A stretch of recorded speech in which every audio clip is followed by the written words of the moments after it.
Halo semuanya, pernah nggak sih kepikiran mau belajar bahasa Rusia, tapi pas lihat huruf-hurufnya yang unik itu langsung mikir, wah kayaknya mustahil deh. Banyak banget loh yang mencoba terus nyerah di tengah jalan.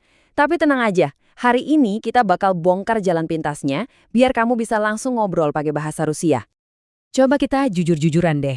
Apa sih yang paling bikin kita jiper kalau mau belajar bahasa Rusia? Biasanya bukan karena niatnya kurang, tapi ada satu tembok raksasa yang bikin kita mundur sebelum perang. Alfabetnya itu loh, yang kelihatannya rumit banget. Yap, ini dia biang keladinya. 33. Ada 33 huruf dalam alfabet Kiril. Ini nih tembok pertama yang biasanya bikin semangat orang langsung anjlok dan akhirnya berhenti. Tapi, gimana kalau ada cara lain? Gimana kalau kita lewati aja dulu bagian menghafal alfabet yang panjang itu? Kita fokus langsung ke tujuan utamanya, yaitu komunikasi. Nah, inilah inti pembahasan kita hari ini. Sebuah jalan pintas buat langsung praktek percakapan-percakapan dasar. Coba deh kita lihat bedanya. Di satu sisi, ada jalur tradisional yang bikin kepala pusing duluan dengan hafalan. Di sisi lain, ada jalur cerdas yang mau kita pakai. Mulai dari frasa-frasa paling berguna, langsung coba ngobrol, dan dari situ kita bangun kepercayaan diri. Udah siap? Yuk, mulai! Oke, kita masuk ke bagian pertama, percakapan awal. Kita akan mulai dari hal yang paling dasar di semua bahasa, yaitu cara menyapa. Ini kunci pembuka untuk semua interaksi. Di Rusia, ada dua cara utama buat bilang halo. Kalau ketemu teman sebaya atau situasinya santai, cukup bilang privet. Simple kan? Artinya kayak hai gitu. Tapi kalau kamu ngobrol sama orang yang lebih tua atau orang yang kamu hormati, pakainya zdravstvuyte. Ini buat nunjukin sopan santun. Jadi ingat ya, privet buat santai, zdravstvuyte buat yang formal.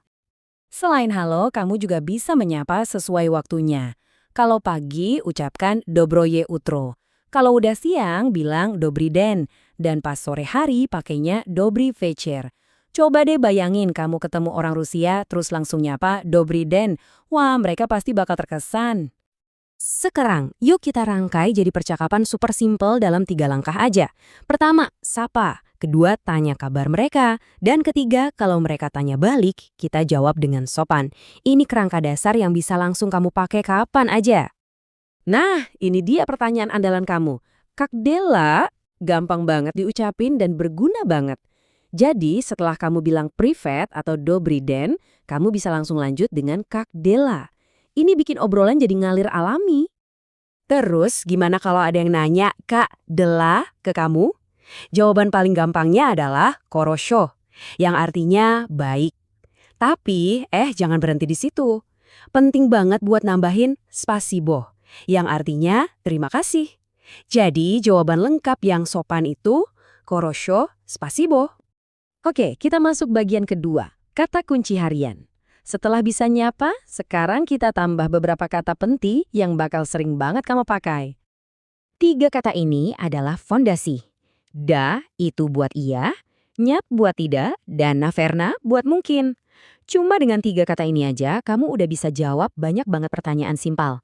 Gampang kan? Nah, ini dia frasa yang nunjukin kehangatan.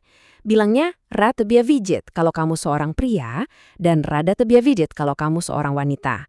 Artinya sama aja, senang bertemu denganmu. Ini sentuhan personal yang bakal sangat dihargai. Ini nih yang menarik. Kalau di budaya kita mungkin kedengarannya agak lebay ya kalau bilang senang bertemu denganmu ke teman. Tapi di Rusia, ini tuh bagian dari budaya mereka. Bilang kayak gini ke teman itu hal yang sangat wajar dan nunjukin pertemanan yang tulus, bukan gombalan. Oke, bagian ketiga, membuat kesan.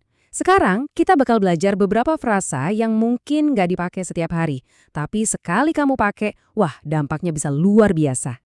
Pas ketemu orang baru, pastinya kita pengen tahu namanya kan? Buat yang seumuran atau teman, tanyanya, Kak Tiba Zavut? Tapi kalau kamu ngomong sama orang yang lebih tua atau di situasi formal, pakai versi yang lebih sopan. Kak Vas Zavut. Beda dikit doang, tapi ini nunjukin rasa hormat yang besar. Dan ini dia, frasa yang paling sering dicari orang. Ya lublю тебя. Gampang diucapin dan pastinya maknanya dalam banget. Coba bayangin. Kamu orang asing, ngomong bahasa Rusia, terus bilang ini, wah itu bisa jadi gombalan keren yang bakal dihargai banget. Jadi, Kenapa sih semua ini penting? Intinya tuh gini, orang Rusia sadar banget kalau bahasa mereka itu susah. Jadi waktu mereka lihat ada orang asing yang berusaha, walau cuma bilang privet atau spasibo, mereka bakal sangat menghargai usaha kamu itu. Nah, ini rangkuman dari semua pendekatan kita, buang jauh-jauh mitos kalau bahasa Rusia itu susah. Mulai aja dari yang kecil-kecil dan gampang. Begitu kamu udah nyaman, bagian-bagian yang lebih kompleks nanti bakal terasa lebih mudah kok buat dipelajari. Nah, setelah semua ini, sekarang giliran kamu. Dari privat sampai ya lublutebia, frasa Rusia mana nih yang mau kamu coba duluan? Ingat, setiap perjalanan itu dimulai dengan satu langkah, atau dalam kasus ini, satu kata. Sampai jumpa lagi, deswidanya.